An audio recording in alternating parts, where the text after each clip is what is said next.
សំលឹងមើលរូបថតកូនប្រុងប៉ាឃើញពេលណាទឹកនេត្រាហូរពីបេះដូង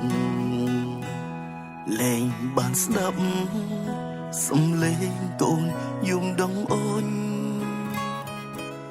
បានឈឹងសូនឆាលីសំណំប៉ាព្រំលីខិនចូលមកដេញអ្នកគ្មានមេត្តាបដាញ់សង្ខារយកជីវិតកូនខ្ញុំទៅវិញ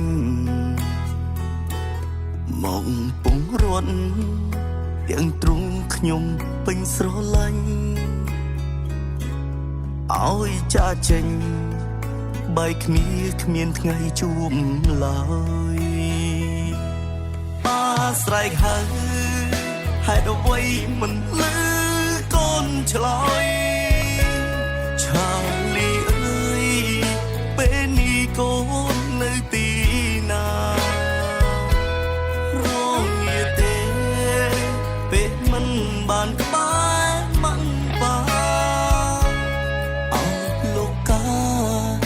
ដាក់ទោសគ្រួសារខ្ញុំនឹងជំងឺកំណាចមួយនឹងក្រុមនាទីកូនតស៊ូ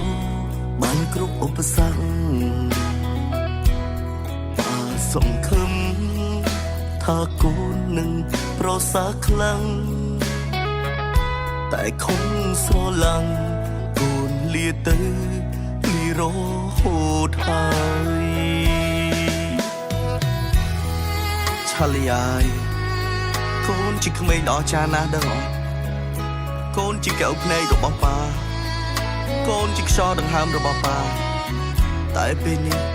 កៅភ្នែករបស់ប៉ាទៅឆ្ងាយប៉ារហូតហើយ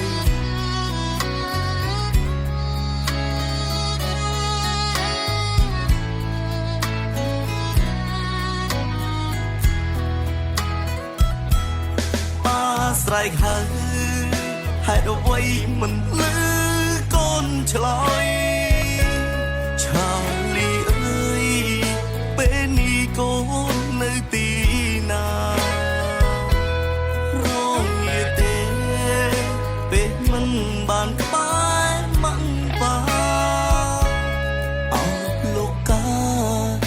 ដាក់ទោសគ្រួសារខ្ញុំនឹងកូនអត់ធ្មត់ជំងឺកំណាចមួយនឹងក្រុមនាទីកូនតស៊ូបានគ្រប់ឧបសគ្គ